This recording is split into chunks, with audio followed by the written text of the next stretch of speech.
Hey Chad, nice to meet you. Welcome on the Cavaleria stage. So our audience is very interested to know why should I choose Revolut against any other things that's out there. Why are you here? Why is Romania important for you?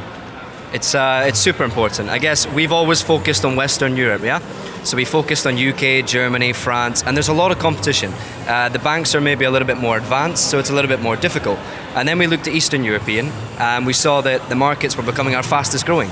There's nothing like Revolut. There isn't really a fintech revolution here, right?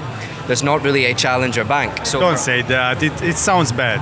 It sounds bad, but I think Revolut now has first mover advantage, and we're going to create a whole inspiration for it.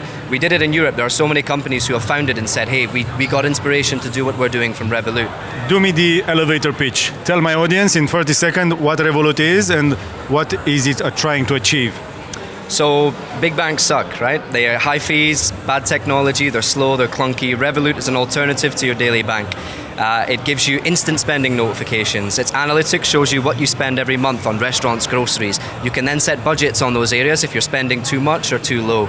You can round up your transactions to the nearest whole number and put your spare change in savings. Show me your Revolut.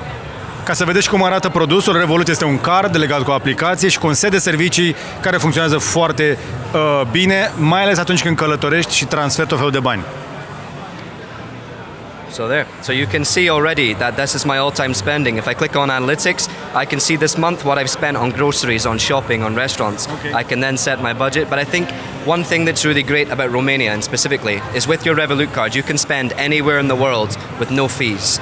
You can transfer money anywhere in the world with no fees. And we have many million Romanians working and living abroad, okay. Yeah. And even in the UK, more than ever. We follow them on our analytics. A few years back, most of our viewers outside of Romania were in Italy or Spain. Now they're in the UK. So how is that helping our audience living in the UK right now? Huge. So I found out the other week that 300,000 of our UK users, which is now over 1 million, are Romanian nationals. And now the Polish nationals are coming too. Why is it important? Because they are making money in the UK and sending it home to their family and friends in Romania. Right now they're maybe using Western Union or someone. They're getting charged a fee and it's taking 1 or 2 days.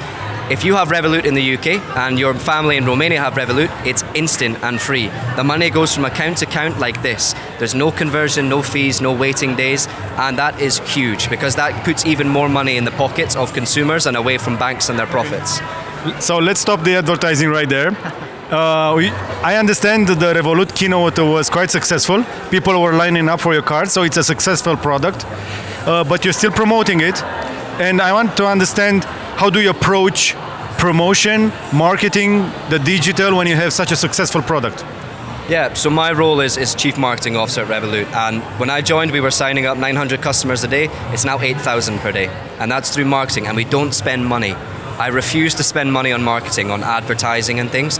We do it through several ways. Firstly, the product goes viral. Someone uses it and they want to tell their friends and family, and I would say 50% of our growth is viral. The other 50% is our PR. We have very ballsy PR, yeah? We don't do the whole corporate, boring press releases. It's very much like, hey, big banks, we're here to ruin your party. And we talk about the benefits. We talk about how innovative our product is. We give thought leadership. We talk about the future of payments. We don't just talk about the now. We say, hey, in 2 years' time, you're going to do this with Revolut. You're going to do that. People get excited by that, similar to what other brands like Apple do. Like Tesla or everybody else. Yeah. But if you're not spending on marketing, how should I make money as a content creator? We are here doing live, we're doing production, talking about your product. How are you contributing to this chain, to this food chain? We all need to survive. If you're not spending on marketing, how should we get by? How should you get by? Agencies. It doesn't mean... Content creators. We are creating content, talking about you. We've been presenting you a few times, so I'm helping your business grow. How should I make my money out of it? I think it's a two-way solution, right? Because you want to give the best possible content and the most captivating speakers to your audience, and I believe that's Revolut.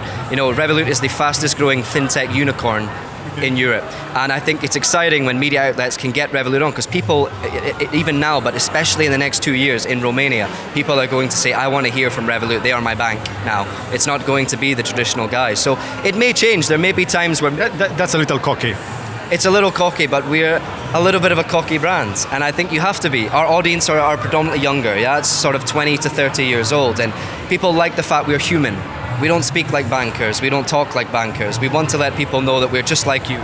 Uber was just the same until we saw through it. Yeah. And Uber is no longer what it used to be. No. So I don't want to have a deja vu here. Am I safe from that? No, that's a fair assumption. I think two things there. I think A, as you mature, you naturally start to reevaluate things. And one thing I do as CMO is every 6 months, I'm checking things. What is working that wasn't working before? What is not? Is our audience, is this too immature or not? But also, I think that a lot of their problems came from the way they handled crisis. When you look at female passengers, you know, yes, they were a little too cocky. I don't think people minded that so much. People minded when they didn't take serious issues right, and they were cocky then. And I think there's a fine line where you say, okay, in this situation, we cannot be cocky. We have to put our hands on the table and say, we messed up, or we're going to fix this. And a lot of brands don't find that balance. Okay.